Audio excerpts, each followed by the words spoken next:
Oh, we're recording. All right. Coach, What's going on? welcome, Star. What's going on? Nothing much, nothing much. I How you was been? I was I was training camp with you a little bit with your little Chargers. He's having a little fun, having a little fun out there. I'll be back next. McConkey was McConkey. Was it Yeah, yeah, Lad yeah, was yeah, Latin, huh? yeah. He's getting a lot of. He's gonna get a lot of clock. Yeah, it He's gonna is. get a lot of snaps. Get a lot Yeah, of snaps. he's He's gonna playing. be he He's is playing he a is lot. he's not the prototypical white receiver. He could play. No, no. Well, He could his play. route running. I mean, Yeah. well, to a degree, right? He gives you what the other quote unquote wide receivers will give you. You know what I mean? Like the route running. Mm-hmm. Like his route running is nasty for a rookie. Mm-hmm. Um, he has good feet. You know what I mean? And then, like I Yeah. said, we'll see him a lot in the slot. That's what we got. That's what he got a lot of work in. When I was out at camp, I'll be there next week to find out Yeah. what why Pat's going on. But yeah, Yeah. When I was watching Brock Bauer stuff, I was looking at he just was obviously on the field a lot too. He can move. He can move. He's yeah, difficult. He's difficult to deal with. for sure. Let's see what's going on. I missed the last episode. How'd it go with the fight the yard? Oh, it was pretty good. It was pretty good. LSU fans up there. I did LSU on purpose. So LSU fans in there talking their talk. They swear they're gonna beat us by 6+. So you Okay. know it is what it is. Okay. I mean, listen, like you can't walk it back after the game happened. Yeah, hey, that's all I You can know what tell I'm you. saying? They I'm just making trying. bets. Yeah, I'm making bets. I'm just trying to get. We're in the same position. Like the game is, it's the game is like quarterback who doesn't have a lot of experience. Both of us are in that same position. Their biggest thing is they have that NFL offensive line. Yeah, I mean, Yeah, they got two yeah, tackles. They got two tackles that are going to be very good for them. yeah, Uh, they got two great tackles, really, that are going to be yeah. good for them. So, But I'm uh, only takes like my coach, my uncle coach's defense, and he tells his ends, you could not do nothing for the whole game. You just gotta get to the quarterback one time one play, and make one play. And and Brady got sacked one time in that Eagles Super Bowl. and that's all that mattered. That's all that mattered. That's all They that won, mattered. they won the whole thing on that fucking Yeah, I play. just need you to make one play. And like I keep One telling people, play. like this game is going to be close. This game is going to come down to, I think, a possession. I honestly think it's going to come down to which quarterback makes the least mistakes. Is Miller Moss the guy we think he is, or is Nussmeier the guy they think he is? Yeah. You know what I mean? Yeah. Because they're both in the same position. If you really look at Same it, in the same same same position. position. Same position, no question They're about it. in other quarterbacks came in that were better than them, and they had to wait their turn. Yeah, no So now question here's your about it. shot. Here's your shot. The only difference is, I think Miller's leash is quite short. From what the only reason why I say it's not, I disagree with it, is because I don't think he is, from him talking and from what people have been saying, Jaden's not ready to play yet. Well, Like, I think it's like this, right? You're right. I I don't. mean, I think obviously, if he got hurt, he's gonna play. He got to yeah. play. So I Yeah, mean, what I mean short is like week 5 short, week 6 short, right? Because I feel like this is a Caleb Spencer situation. You got the more mobile quarterback who Lincoln Riley really likes, the more mobile guys, you know what I mean? And that can execute the offense because he can do more with them. They can play above it a little bit. And I think that's the same. It's like the Spencer Rattler, Caleb all right, all Williams. right, all right. Yeah. Let's start the show. Look at all the good shit. I'm recording.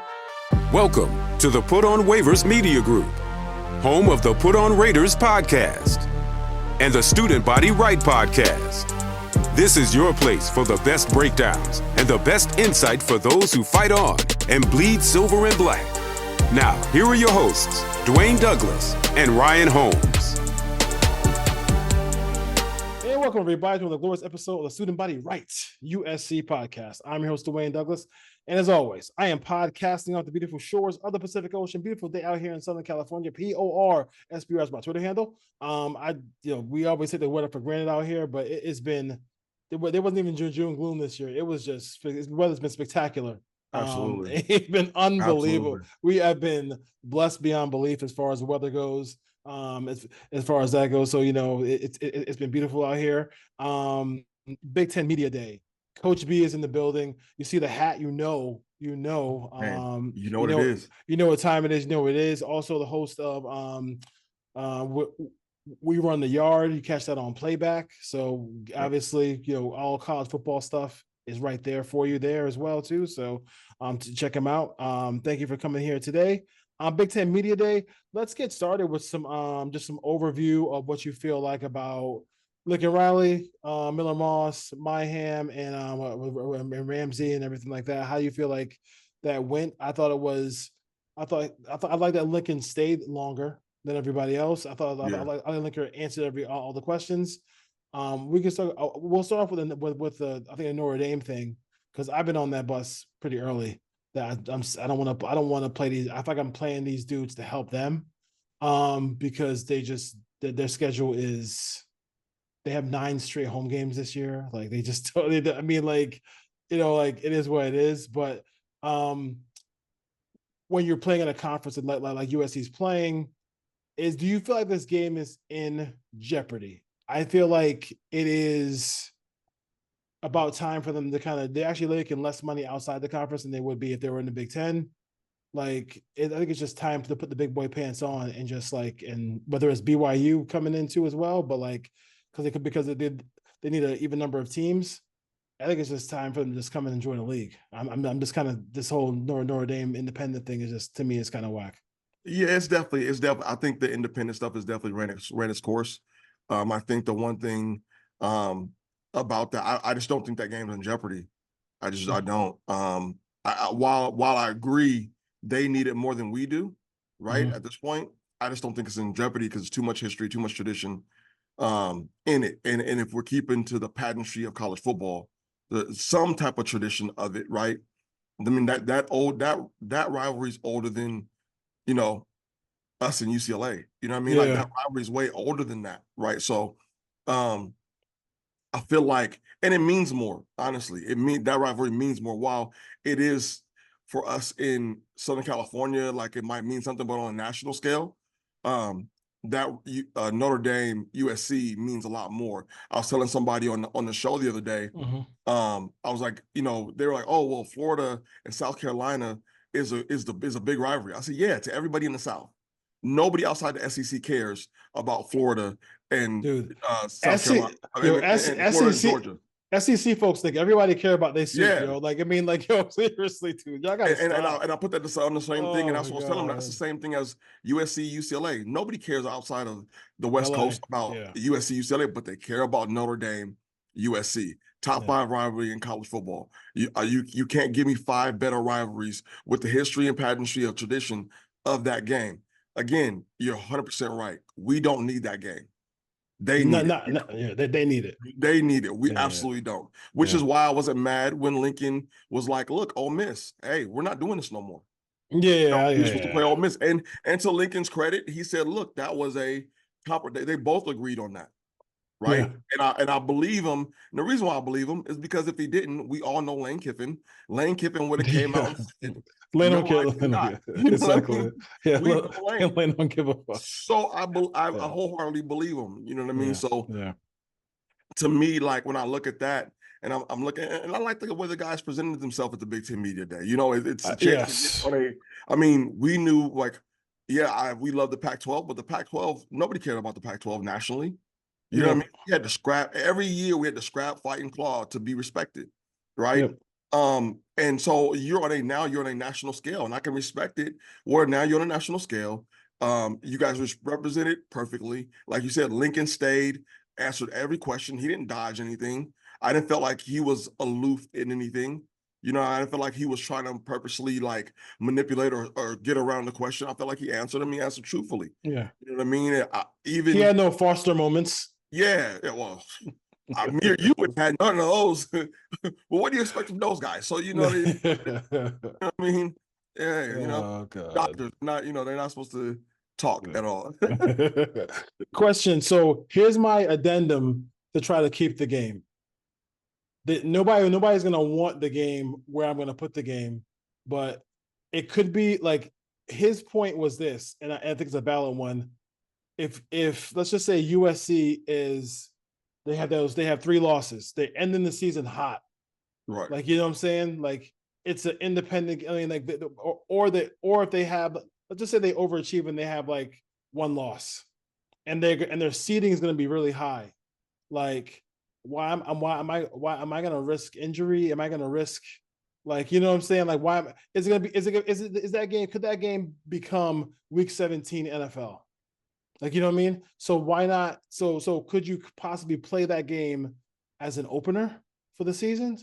I know they don't like doing that, but like, if you want to keep the game, like, you know, just keep it as an opener, and Right. then that way, like, it means something right off the bat, like, you know, for everybody.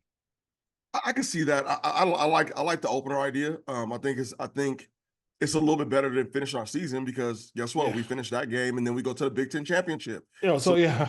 You know what I mean? So yeah, I would take that. I'm not sure if Lincoln wants to do that. I look at his schedule coming in this is our first big game, you know, in the last couple of years to open the season. Yeah. You know what I mean? So if he's willing to do that, that's fine. Fine with me. We do that, maybe get a bye week, a week after, then get another Utah State, and then go into conference play. Or, you know what I mean? I'm with that. I have no problem with that. Because like I said, right now, hey, I think it will be better, because like I said, if we're hot and we're going into that and we are in the Big Ten championship next week, number one, well, we don't need the game for Big Ten consideration. Exactly. We might need it for playoff consideration, but not big consideration. So it depends on I think that game is always going to depend on where we're at in the playoff race. Yeah. Like you said, week 17, right? Because it's let's say we have the chance to we need to win that game in the Big Ten championship to lock up a 1 seed. We need both of those games. Well, obviously we're going to play. I think we're going to play both of those games. Well, obviously the Big Championship, but we're going to play that game with everybody. But I think it depends on where our playoff seeding is at that point, because I mean, we can win the Big Ten championship and still be a 4 seed. Yeah. You know what I mean? Or still be a 3 seed. But do we want to lock up number 1? Or is that matter? Does that matter at all? It's that's the question. That's the question. I mean, that's the question. It could be vice versa. That could be a game that Notre Dame doesn't need. So like, if USC needs it, and then next thing you know, you see half their team in jackets and sweats because they're already solidified their spot. They don't want to lose anybody, get anybody hurt. It's like, you know, and then what happens? Like, them not playing in a conference championship game? That's such an advantage. Like, I mean, like it's just time. It's just time. Lincoln did say that their USC is behind in everything, NIL, all that stuff like that. But like, once we get it rolling, it'll be rolling. I think there was I heard a story about, I forgot who it was. I think it was USC was winning a lot of football games. The strength and conditioning coach at the time went to the front office and said, "Hey, we need better facilities. We need this, we need that." And the USC brass said, "You're winning games anyway. Why do you need that for?" Like, you know what I'm saying? So that was old school. So, but like, they are behind. The buildings are making strides. The buildings are getting built. The buildings are getting built. NIL is getting a little bit better. You see that they flipped the kid from Georgia today. We'll see if he stays. As far as that goes, you know, NIL. Well, you know, people named Dave Emmerich and said that Lincoln said he was doing a good job. He did a good job as far as helping him assemble this defensive staff. But with the defensive staff would like a couple players. So it's a couple players, especially on defensive line. And as far as that goes, so what are your thoughts about some of the comments he made, and anything stand out to you when he was talking to the media? No, nothing really stood out, but I like that he's being transparent. You know what I mean? I love that too. Yeah. Like, I respect it. Like, he's not sugarcoating that because that, to me, he's not hiding from the recruits either. We understand that's why we're building these things. We get it. That's why we're putting these things on, because in the world we're living in, rolling out our helmets saying we're USC is not good enough anymore. You know what I mean? Like, Reggie Bush ain't walking through that door. You know what I mean? 100%. We don't have I don't think we have a recruiter like Coach O. that we could have go infiltrate the South like he did. You know what I mean? I mean, Coach Henry is a hell of a recruiter, but Coach O was on a recruiting on a different level with the guys he was able to bring from the South. So again, I think, again, with being behind in NIL, that's a huge thing. So I just respect the transparency. So that, and I think it's for us too as fans. I think it's us for the media to say, hey, guess what, guys? He's already addressed that. He understands these are issues. If anything, he's letting our organization know that this is the issue. He's letting the brass know, hey, look, we're behind. Yeah. If y'all ain't seen it, yeah, this is it. There's a reason why Oregon is doing these things. There's a reason why Georgia's doing these things. And like you talk about the flips, I feel like we're just shit. One kid, we had a kid flip from SC to our 2026 kid flip yesterday, and now we're getting another one to flip back today. Yeah. I don't know what's going on at the end of the day. Like, this is crazy. Could they do anything to like curtail this? Because like there was one sign, you get the kids a sign. Yeah, because like it was one kid who was basically flipped from Auburn to Alabama like 3 straight times, like already like 4 times already. And it's just like, what do we do? I mean, not even in NFL can you just like be like, okay, you can recruit in free agency, but like, damn, like you can't be, they got it has to be like some signage when it comes to this, because this is getting like it's getting all these are just verbals. Yeah. And it's just, and I feel like it's a media game, right? I feel like the media for the schools are using people, because if I say I get a commit, right? I flip this one commit and I get one commit, he might bring 2 more. Yeah. He may flip, but those other 2 may stay. Yeah. You know what I mean? So I feel like it's a media game in this game that we're playing. So I don't really take the commits too seriously until we got National Signing Day. So I'm not really like taking them too serious unless you have something, a committable offer you're willing to put in writing for these kids and get it have them locked in. I mean, it is what it is, right? I was talking to somebody last night in the space, and they were talking about Juju, and they're like, Juju's going to Colorado because of relationship and his relationship. And I'm like, this is about football. It's not just relationships. It's about football. Yeah. And we can put a football team out there. You can't. I mean, and we were having that, back and forth, but again, like, y'all 4-8. Y'all 4-8. Like how they were. Colorado was 4-8 last year. Like they I mean, they got to a hot start, still couldn't make a bowl game. Like, where are they now? Like, I mean, that conference. I don't know why they think they're gonna run the Big 12. Like, I do not. I have no clue why I think they're gonna run that conference. There's some really good head coaches in that conference, and really good players in that conference. Arizona is gonna be really good. Like, I mean, I just don't know why they thought they're gonna run through that conference. And I think I don't want to hear. I ignore anything that has to do with Colorado and Deion until he has a winning season. Like, I mean, if you get a winning season, I don't care if it's 1 game over, then you can come talk to me and say you're building something and say, we coming. Like, but you ain't coming nowhere until you actually have a winning season. Yeah, and I think at best they're still a 5-win team this year. I agree with you. I totally agree with you. Still a 5-win team. I don't see nothing more than 5 wins. 100%. I'm with you on that one as far as that goes. Big Ten media, they made the questions to all the Pac-12 to Pac-10 schools, the Pac-12 schools were like, are you guys ready? You think you can handle it? And I'd like Lincoln's answer was like, we didn't forget to play how to play football. Right. You know what I'm saying? Like, this isn't our first year playing football. And like, I don't understand, like I get to a certain extent what they're talking about, but like, you guys aren't setting the world on fire at all. Like Michigan won their first championship since when? Ohio State has won how many championships since when? I mean, like, yeah, I mean, you're in the mix because you have some of the worst schedule.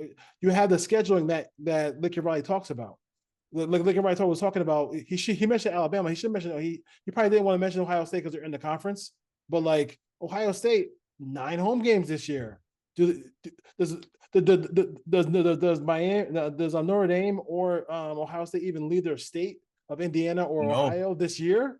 Like, they don't leave. I mean, I think they play. I think Notre Dame plays at Texas A&M to start the season. That's it. I mean, everything, they're home for the whole season. Like, it's just, I mean, like, that's the kind of scheduling that people are talking about. And maybe because it's blue bloods or whatever. But like, that's what I'm saying. But like, this whole idea, like, that you're ready, or are we going to be ready? Like, I don't understand. Like, they act like there was never Rose Bowls, that there was never, that we never played the Big Ten schools ever. We never played Penn State. We never played Ohio State. We never played Michigan before. It's just a weird concept. I don't know what your thoughts about it. It's just trying to be crazy. Well, I always say this, right? Here's a couple of things. Like, and you're right. They act like we've never played them before. And I always bring up the stat that we have a winning record against every Big Ten school. Every one of them. And it's easy, right? I think the closest is Ohio State. And I think we were 13-10, and that was our record against them. That's the closest, right? But to me, I look at it like this. They have some nice defenses. Nice defenses. Their offenses are terrible. Yeah. Their offense, and they're not terrible because the defense is so good. No, they're terrible because they're just bad. It's bad football. It's just bad football. Outside of two teams, traditionally, their offenses have been just bad football. Legitimately. So don't tell me. And then when we see your nice defenses, we do work against those defenses. When we had Saquon Barkley and Trace McSorley, we did work against that defense. With Sam Darnold, mind you. Like, we've done work against them. Like, we've done work against those teams. So, like, I always flip it. Are they ready for us? Because we actually bring something to the table you're going to have to deal with. We bring something to the table you haven't seen before. Yeah, you haven't seen. I mean, like who passes like USC and Oregon, and like, who passes like them in your conference? Like, you know what I mean? Like, nobody passes like that, and like, you're not going to get. You could have the most talented defensive line in history. You saw like Ohio State when they played Georgia, right? CJ Stroud. They should have won. Ohio State should have won that game, but like, they had one of the most talented defensive lines in all of college football, right? But they didn't get there. You see, there gonna be times where you don't get there, and when you have a guy who can sling it, like, that's a big deal. And USC always has somebody who can sling it, no matter who it is. Like, so, and I'm not forgetting Alex Grinch at Wisconsin. Let's not forget that. I mean, yeah, but he's just doing defensive backs. But yes, I agree. So I mean, I agree. My worries have not, like, you're not helping yourself when you talk about having to come back to the college. And like, I just don't get it. Like, I legitimately don't get it, right? I don't get you people saying, oh, well, look at, well, where you guys play us. Bro, y'all, and I have to remind people, we don't leave the West Coast after November. I think after October 19th, we don't leave the West. Yeah. We literally stay on the West after October 19th. Yeah. Good luck. Oh, your schedule's caked. Y'all schedules have been caked your whole life. I mean, our schedule, honestly, I'd be, the only thing that makes me worried about the playoff is the LSU game. Like, if we didn't have the LSU game and we just had this schedule, like, I'd be, and all we gotta do is win 2 out of the 3 of Michigan, Penn State, and Notre Dame. I'm like, okay, that's where I'm good to go with that. I mean, I'm good to go with that. I mean, the LSU game can boost us nationally and hopefully get us into the South a little bit even more, because I know that's a big. There's some physical talent. I know everybody says put a fence around California. I get what you're saying, but there are some physically gifted people who play football in the state of Florida and Georgia, and they play positions that we don't have out here on the West Coast. So you have to be a national program. So like, I understand what people are saying about the California thing, and as soon as somebody gets signed from a California school, they're like, oh my God, there goes another one. God damn it, Lincoln. But it's like, dude, like, you got to be able to, you're a blue blood, you got to be able to recruit nationally. You have to be able to recruit nationally. Yeah, I mean, you do. And it's funny, I always find it funny in that sense, right? California doesn't produce anything, but they're steady coming here to get California kids. Imagine that. Oh, yeah, no, Oregon does this, especially. Imagine that. We don't, Georgia, imagine that. Like, everybody comes to get California kids, but we don't produce anything. Yeah, nothing about it. It's pretty crazy as far as that. Any thoughts about Big 12 Media Day? I think we covered it. I don't know if you have anything else you want to add to it. I did like. I mean, listen, they look like they look like they were running for office, Miller Moss Right. and they look fresh. They look fresh. I Yeah. appreciate I appreciate that. And Lincoln Riley, Xavier Griffin, Jaden Palut, and then you got Josh Holland. I mean, so some of these guys, obviously, as you guys were committed to USC. What are your thoughts about Griffin and Paylott? I mean, I know Just sign. just sign. Just sign. Sign Yeah, and make it serious. Let's sign them up and let's go. Like that's where I'm at with everybody, right? I'm just sign the paperwork. It's no joy in any of this stuff anymore because yeah. Why? Because every time I turn around, they flipping again. This player flipped. Oh my God. This player flipped. Oh my God. Like, so I'm just like, I'm like, I really burnt out on it. Just sign. Let's just get in camp. Yeah, I can't. I 100%. I totally agree with you on that. I don't know what the big deal is. Just sign, get it over with, and then join the team. So we're having a discussion about Miller, and before we started the show, and that was like a little pre-talk. I'll leave that at the beginning, so people can watch it. But I think Miller is the quarterback. He was talking about Jaden a lot and saying, whoever the quarterback is, and he's doing that because he wants to just keep pushing. But when I watched him play live on the field against a pretty good defense in Louisville, I would say all the things that I was really worried about, like maybe just happy feet, not staying in there, to get hit. A couple of those touchdown passes he had of the 6, he got absolutely pounded. The INT, I don't want to give him any blame for it because I felt like it was 1st and goal at the 3-yard line after he hit Tabarucci on a really nice play. Lincoln run football. It's like, I'll just stay physical. Stay a little physical. Give me a little GT counter or something. Right. When you're not in that situation, I don't really sweat that one INT. The most impressive pass to me was the Kyron Hudson pass. Yes. That's a dot. That is straight up okay. Yeah. Okay. I was like, because everybody else is like kind of wide open a little bit, but like that one was like, okay, I'm feeling it. I got the arms strength to get, and then because like they kind of showed, somebody broke it down and they showed like what he was seeing, and like I don't know how that ball got through there, but like I love the confidence. Yeah.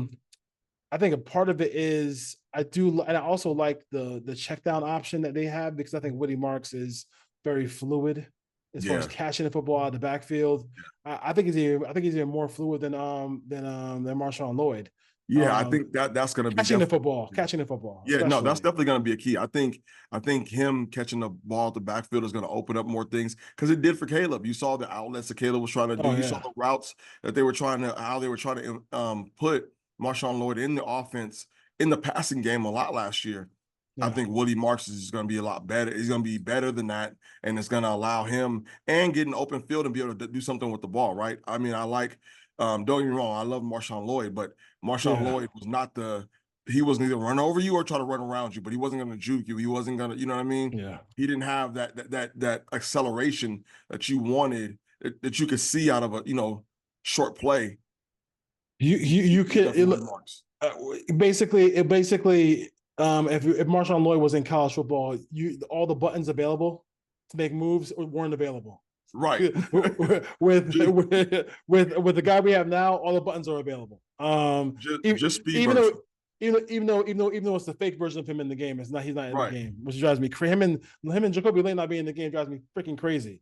I wish they were in the game, but what you've been on it for a little bit, like, and I respect you because you coach the game, you see it. So like, what is it about the trepidation about Miller Moss starting for them this year, and why you think he might end up getting replaced at some point?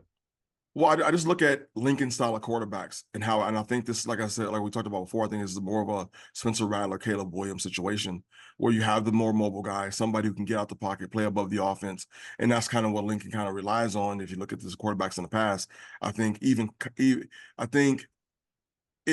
we didn't have Maava here and it was just Miller Moss, then I wouldn't be told. I mean, there's a different. Let's say there's a different quarterback somewhere his style, because I put in like the Baker Mayfield situation. I equate Miller Moss's talents more to Baker Mayfield, where I put Maava more in the Kyler Murray box, right?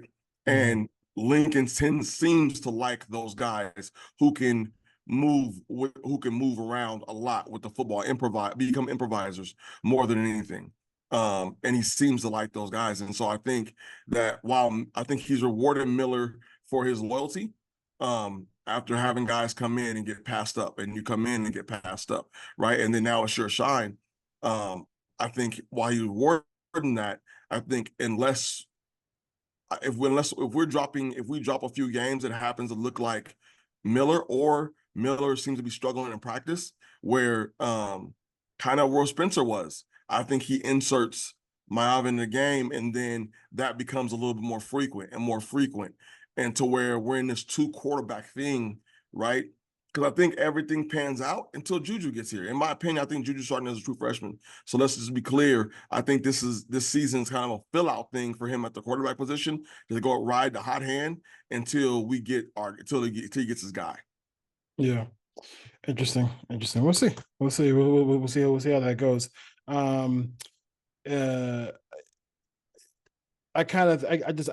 do think there is, if he can stay true to that accuracy and just move just enough away from pressure and stuff like that, I think he can stay. I mean, he has, the weapons are just stupid that he has. So he has a lot of weapons there coming through as well too, to USC. USC started the season off number 6 in the preseason ranking. LSU started off number 6 in the SEC ranking. It was like they were the same. So is that pretty much where they should be right now in that? Because it's probably like the top tier is probably Oregon, Ohio State. Next tier is Michigan, Penn State, and then we got Iowa and maybe USC trying to break into that second tier of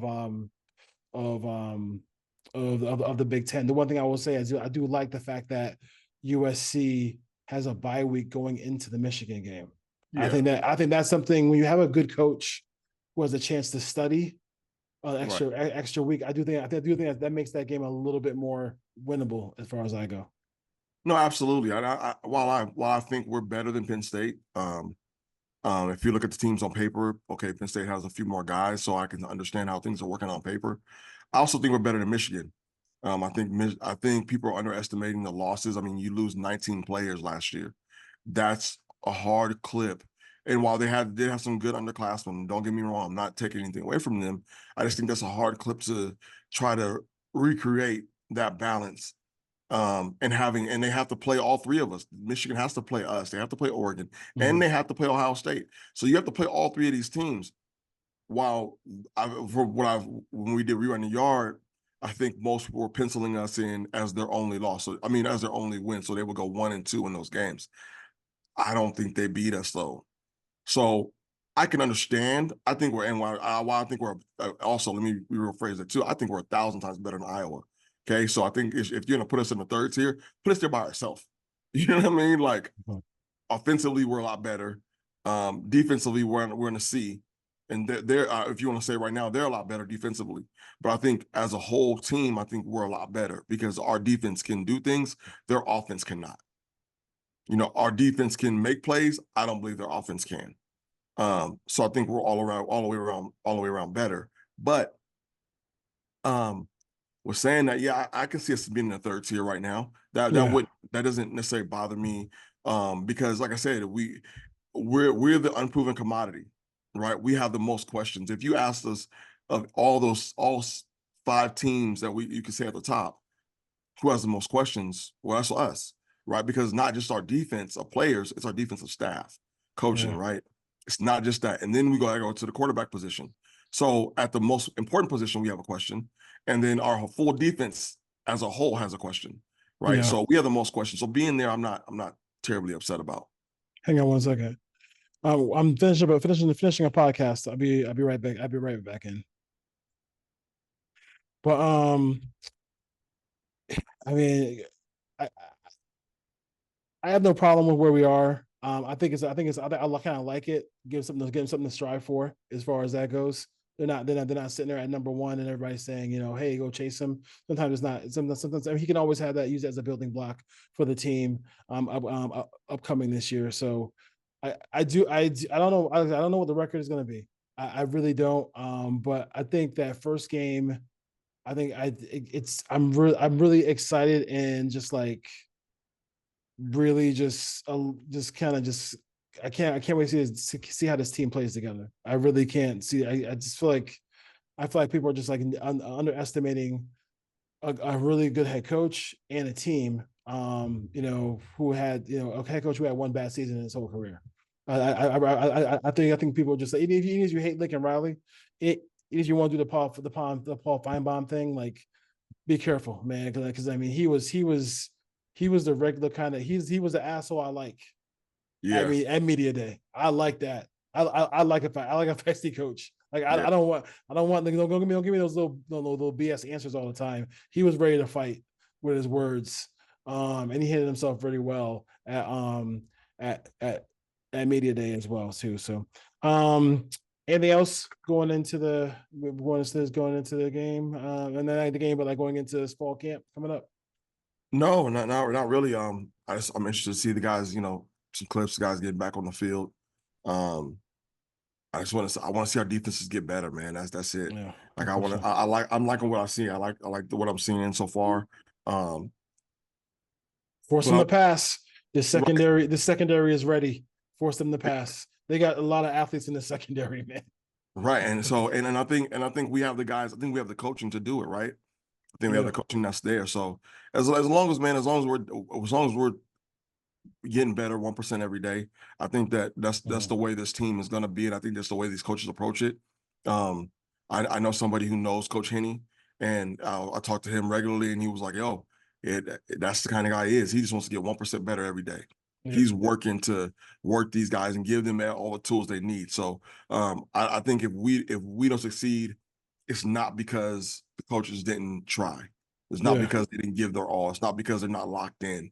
A lot of times, you know what it is. A lot of times with Grinch, you look at the sideline, you're like, this guy ain't locked in. He looks like he's lost on this. You know what I mean? 100%. And it showed in the defense. Like how many times, you coach defense, how many times are your defenders still pointing out where everybody should be after the ball snapped? Like it was embarrassing. Embarrassing. So I mean, I think we're not going to worry about that now, with this team and with this coaching staff. So I feel like the discipline is there. I feel like all the things that we look for, like I said, this is what I always said about the Chargers, right? It looks like we have an adult in the room, right, on defense right now. And while I said with Chargers, like it looked like when I went to camp, it looked like we had an adult running the team. We have an adult on defense right now, like somebody who understands discipline, who's holding guys accountable, who's not afraid to talk to people, 100%, guys, and be worried about NIL with them flipping because we're trying to win. Yeah, no question about it. They want to teach. Yeah, and if you guys get a chance to watch the Adam Brenneman interview when he went to USC, he talked to everybody there, and he's slowly leaking out interviews. And one of the interviews he did was with Danton Lynn, and the guys, he's impressive. He's impressive, and I'm excited to see what he brings to the table out there in Los Angeles. All right, Coach B, always good to talk to you. I will try on Sunday. I always got tied up last 2 Sundays. I'll try to make sure I get to the yard. This weekend. So run the yard on playback. Make sure you check that out. 4 o'clock Pacific, 7 Eastern. There you go. We make it convenient for us on the West Coast. Forget y'all East Coast. Whatever. Forcing me to go to a Utah State USC game at 8:00 at night. It's crazy. The opener is always the afternoon game. Are you serious? I couldn't. Now we're at 8:00. I hope they have Reggie will come out the tunnel. My hope is they Reggie. I'll be on the field for that game. I feel passes for that game.